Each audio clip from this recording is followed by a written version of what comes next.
Hello दोस्तों, welcome back to our YouTube channel Guru Masti GNMT। दोस्तों आज फाइनली पैरामेडिकल एंट्रेंस एग्जाम 2023 के लिए फॉर्म फिलअप होने लगा है। तो जल्दी से फॉर्म फिलअप करके तैयारी में लग जाएं। तो हम लेकर आ गए हैं आज सेट नंबर 10वां, जिसका सब्जेक्ट साइंस का तो साइंस विज्ञान का सेट नंबर 10वां लेकर आ गए हैं। जो हर सेट में क्या होता है, मोस्ट इंपोर्टेंट क्वेश्चनों का संग्रह किया गया है। तो एक बार जरूर देखें और बिना स्किप किए जरूर देखें ताकि 2023 पैरामेडिकल एंट्रेंस एग्जाम निकालने में कोई दिक्कत ना हो, सही एग्जाम अच्छा से जा सके, जिसमें अच्छा रैंक मिल सके और जिसमें सरकार को लोग प्रोवाइड हो सके। और हाँ, जो अभी तक 1 से लेकर 9वां सेट तक ना देखें, कृपया चैनल के प्ले लिस्ट में चल रहा है या इस वीडियो डिस्क्रिप्शन में चल रहा है, वहाँ जाकर देख लें। वहाँ सारा का सारा लिंक दिया हुआ है ताकि अच्छा से एडमिशन हो सके पैरामेडिकल में। और जो चैनल पर नए होंगे चैनल को सब्सक्राइब करके बेल आइकन दबा देंगे ताकि नोटिफिकेशन सबसे पहले पहुंचता रहे। तो चलता हूं फिलहाल आज का सेट नंबर 10वां में। सेट नंबर 10वां का फर्स्ट क्वेश्चन इस प्रकार से है। सेट नंबर 10 का फर्स्ट क्वेश्चन इस प्रकार से है कि जीवन बोला कि जीव द्रव्य जीवन का भौतिक आधार है। यह मत दिया था। कौन सा ऐसा वैज्ञानिक थे जो बोले थे कि जीव द्रव्य जीवन का भौतिक आधार है? यह मत किसने दिया था? ऑप्शन ए में दिया है हैक्सेले, बी में है मेल पीघी, बी सी में बोल रहा है रॉबर्ट हुक एंड डी में क्या बोल रहा है लुई पास्चर। पास्चर दिया हुआ, यहाँ पूरा नाम लुई पास्चर हो जाएगा। तो इसका राइट आंसर हो जाएगा ऑप्शन ए था। किसने? तो हैक्सले ने बोला था कि जीव द्रव्य जीवन का भौतिक आधार है। ये किसने बोलता? तो हैक्सले ने बोलता। इसलिए इसका राइट आंसर ऑप्शन ए हो जाएगा। आगे चलते सेकंड क्वेश्चन पे।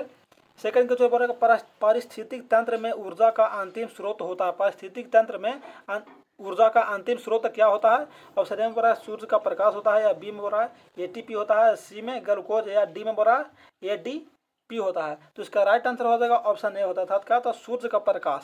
परिस्थितिक तंत्र में ऊर्जा का अंतिम स्रोत क्या है? तो सूर्य का प्रकाश है। आगे चलते हैं थर्ड क्वेश्चन में। थर्ड क्वेश्चन आपका इस प्रकार से है। बोला कि निम्न में से कौन सी कोशिका में माइटोकॉन्ड्रिया तथा केंद्रक नहीं होता है? कौन सा कोशिका में बोला कि माइटोकॉन्ड्रिया तथा केंद्रक नहीं होता? ऑप्शन ए में बैक्टीरिया, बी में बोला प्रोटोजोआ, सी में है स्तनधारी एंड डी में क्या बोला शैवाल। तो इसका राइट आंसर हो जाएगा ऑप्शन ए था। किसमें? तो बैक्टीरिया से कोशिका जिसमें माइटोकॉन्ड्रिया तथा केंद्रक नहीं पाया जाता है। आगे चलते चौथा क्वेश्चन में। चौथा क्वेश्चन बोला कि जीवन की उत्पत्ति किस काल में हुई थी? कौन सा काल में जीवन की उत्पत्ति हुई थी? ऑप्शन ए में है मीसोजोइक काल में, बी में बोल रहा है डिवोनियल काल में, सी में बोल रहा है सीनोजोइक काल में एंड डी में क्या बोल रहा है प्री कैम्बियम काल में। तो इसका राइट आंसर हो जाएगा ऑप्शन डी था। किसमें? तो प्री कैम्बियम काल में जीवन की उत्पत्ति हुआ था, प्री कैम्बियम काल में हुआ था। इसलिए 4 का राइट आंसर हो जाएगा ऑप्शन डी हो जाएगा। आगे चलते हैं पांचवा क्वेश्चन में। पांचवा बोला कि एंजाइम किसमें नहीं होते हैं? किसमें एंजाइम नहीं होते हैं? ऑप्शन ए में है सवाल, बी में है वायरस, सी में है लाइकेन एंड डी में क्या हो रहा है बैक्टीरिया। तो इसका राइट आंसर हो जाएगा ऑप्शन बी, क्या हो जाएगा वायरस। एंजाइम, वायरस में एंजाइम उपस्थित नहीं रहता, अर्थात वायरस में एंजाइम अनुपस्थित रहता है। आगे चलते छठा क्वेश्चन में। प्राकृतिक चयनवाद का मत प्रस्तुत किया। प्राकृतिक चयनवाद का मत प्रस्तुत किसने किया था? देखिए इसी प्रकार से क्वेश्चन पूछा, सेम टू सेम उसी तरह से छापी है, क्योंकि ये पूरा भी इसको कर सकते थे कि प्राकृतिक चयनवाद का मत प्रस्तुत कौन सा वैज्ञानिक था जिसने किया था, लेकिन ऐसा नहीं, सेम टू सेम इस तरह से दिया है। क्यों? क्योंकि बच्चों को लगा कि ना सर बताएं तो सेम टू सेम बस उसी तरह से आ गया है।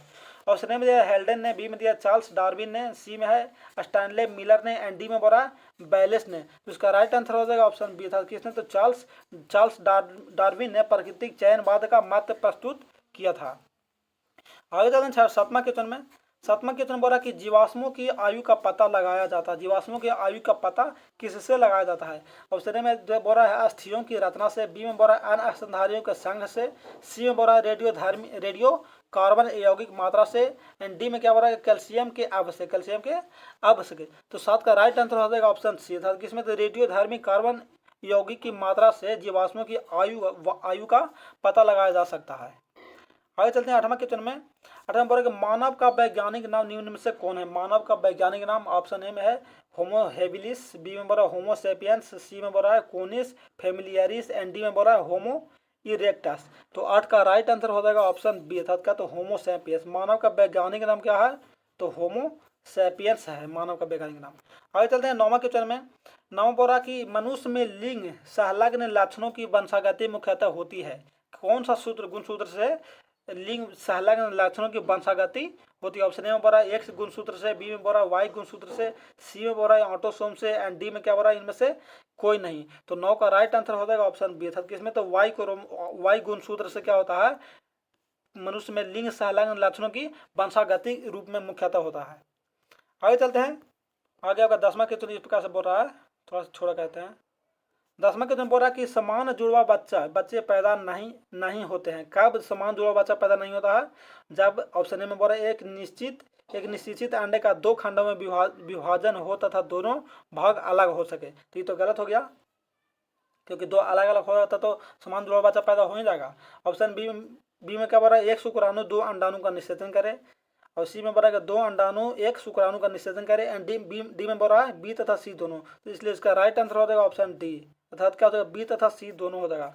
ई और ए दोनों सही हो जाएगा, इसलिए इसका राइट आंसर डी हो। यहाँ क्या बोल रहा है कि समान जुड़वा बच्चे पैदा नहीं होते, यहाँ बोल रहा है, विशेष ध्यान दीजिएगा, नहीं होते सो बोल रहा है, तो इसका राइट आंसर हो जाएगा ऑप्शन डी। आगे चलते हैं 11वां क्वेश्चन में। 11वां बोल रहा है कि थोड़ा सा बड़ा करते हैं।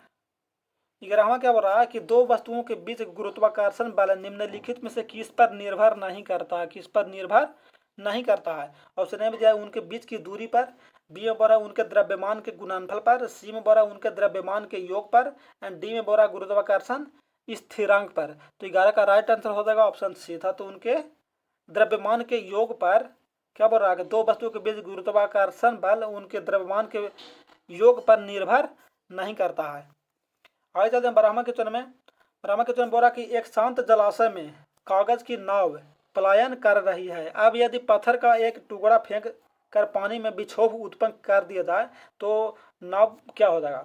ऑप्शन में बोल रहा है आगे बढ़ जाएगी, बी में बोल रहा है पीछे हट जाएगी, सी में बोल रहा है अपने स्थान पर आगे पीछे करते रहेगी, एंड डी में क्या बोल रहा है कि अपने स्थान पर ऊपर नीचे करते रहेंगे। देखिए ये आप लोग प्रैक्टिस किए होंगे क्या, कागज का नाव बना देते हैं और पानी में डाल देते हैं, उसमें अगर कोई गिट्टी मारे तो पानी नाव क्या होता था, अपने स्थान पर क्या होता तो ऊपर नीचे करता रहता था। इसलिए इसका राइट आंसर क्या हो गया? ऑप्शन डी, अपने स्थान पर ऊपर नीचे करती रहेगी। आगे चलते हैं 13वां क्वेश्चन में।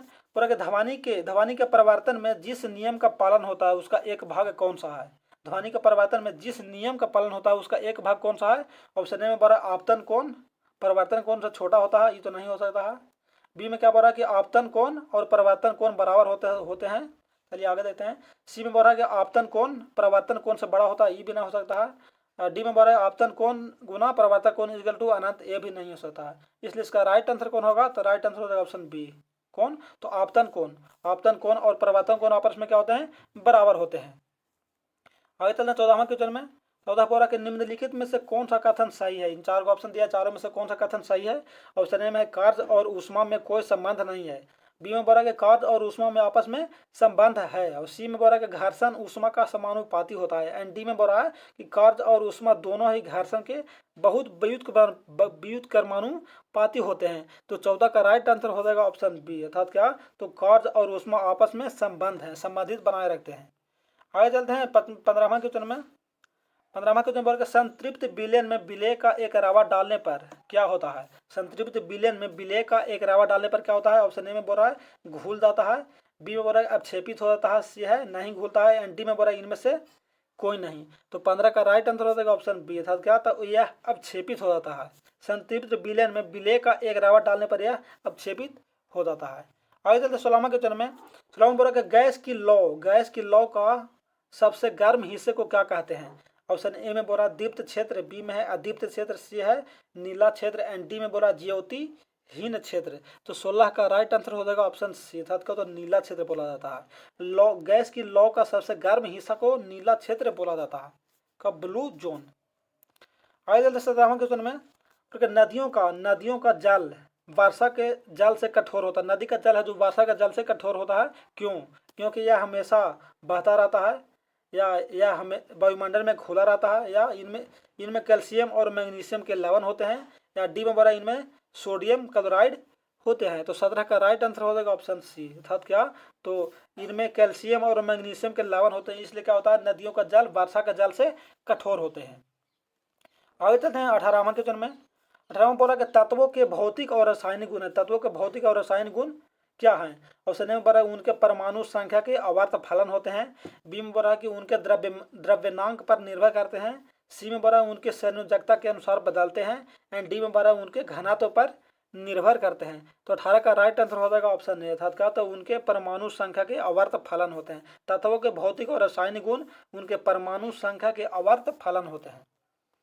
आगे चलते हैं 19वां क्वेश्चन में। बोले कि आवर्त सारणी में आवर्तों की संख्या कितनी है? अवात सारणी में अवातों की संख्या कितनी है? 2, 8, 7, 18। तो 19 का राइट आंसर क्या होगा? ऑप्शन सी होगा। कितना? तो 7। अवात सारणी में अवातों की संख्या कुल कितनी है? तो 7 है। आगे चलते हैं 20वां क्वेश्चन में। बोले कि अवात सारणी के उदाग्र स्तंभ को क्या कहा जाता है? अवात सारणी के उदाग्र स्तंभ को क्या कहा जाता है? ऑप्शन में है आवर्त कहते हैं, बी में बोला कि विद्युत रासायनिक क्रम कहते हैं, सी में बोला कि वर्ग कहते हैं, एंड डी में बोला अधातु कहते हैं। तो 20 का राइट आंसर हो जाएगा ऑप्शन सी अर्थात का तो वर्ग कहते हैं। अवात सारणी के उदाग्र स्तंभों को वर्ग कहा जाता है। आगे चलते हैं 21वां क्वेश्चन में। 21वां क्वेश्चन इस प्रकार से बोल रहा है कि आधुनिक आवर्त सारणी में तत्वों के वर्गीकरण का आधार क्या है? ऑप्शन ए में बोला परमाणु संख्या, बी में है परमाणु द्रव्यमान, सी में बोला परमाणु आयतन, डी में बोला परमाणु घनत्व। तो 21 का राइट आंसर हो जाएगा ऑप्शन ए अर्थात का तो परमाणु संख्या। आधुनिक आवर्त सारणी में तत्वों के वर्गीकरण का आधार है परमाणु संख्या है। आगे चलते हैं 22वां क्वेश्चन में। 22वां क्वेश्चन इस प्रकार से बोल रहा है कि कागज पर पुरानी उंगलियों के निशान निम्नलिखित में से डेवलप किया जा सकता है। किसके द्वारा डेवलप किया जा सकता है? ऑप्शन ए में दिया है सिल्वर नाइट्रेट विलयन के द्वारा, बी में है नीन हाइड्रीन विलयन के द्वारा, सी में बोल रहा है आयोडीन धूमन के द्वारा, एंड डी में बोल रहा है सर्वात्रिक धूसर चूर्ण के कारण। तो 22 का राइट आंसर हो जाएगा ऑप्शन बी अर्थात का तो नीन हाइड्रीन विलयन के कारण क्या होता है? कागज पर पुराने उंगलियों के निशान को डेवलप किया जा सकता है, मतलब आगे विकास किया जा सकता है। 23वां क्वेश्चन चलते हैं। 23वां क्वेश्चन बोला कि मानव शरीर की शक्तियों को हानि न पहुंचाने वाली अल्कोहल की अधिकतम सांद्रता कितनी होती है? कौन सा ऐसा अल्कोहल है जो मतलब उसे सेवन करने पर शरीर की शक्तियों को हानि नहीं पहुंचाता है? उसका अधिकतम सांद्रता कितना होता है? ऑप्शन नंबर 2.3%, बी में बोला 0.9%, एंड सी में बोला 0.3%, एंड डी में बोला 0.01%। तो इसका राइट आंसर हो जाएगा ऑप्शन बी था कितना? तो 0.9%। अगर एल्कोहल में अधिकतम सांद्रता 0.9 रहे तो उसे सेवन करने में मनुष्य के शरीर को हानि नहीं पहुंचती है। आगे चलते हैं 24वां क्वेश्चन में।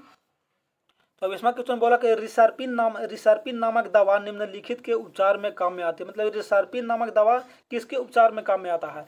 ऑप्शन में बोला संधि शोध, बी में बोला पीड़ा निवारण, सी में बोला उच्च रक्तदाब घटना, एंड डी में बोला अधिक धड़कन मतलब हाई पैल्पिटेशन कम करना। तो 24 का राइट आंसर हो जाएगा ऑप्शन सी था तो उच्च रक्तदाब घटना को कम करने में काम आता है। कौन सा दवा? तो रिसर्पिन नामक दवा आता है।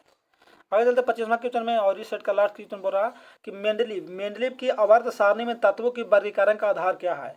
ऑप्शन में बोल रहा परमाणु द्रव्यमान या संहति, बी में बोल रहा परमाणु संख्या, सी में है परमाणु आयतन, एंड डी में बोल रहा परमाणु घनत्व। तो 25 का राइट आंसर हो जाएगा क्या? तो इसका राइट आंसर हो जाएगा ऑप्शन ए था तो परमाणु द्रव्यमान संहति है। मेंडलीव की आवर्त सारणी में तत्वों के वर्गीकरण का आधार है परमाणु द्रव्यमान संहति। आज जाते आगे नहीं है। बस सेशन अगर अच्छा लग रहा हो तो लाइक कमेंट करना ना भूलें और सब्सक्राइब कर दें ताकि नोटिफिकेशन सबसे पहले पहुंचता रहे। फिर मिलते हैं अगले क्लास के सेट में, तब तक के लिए जय हिंद।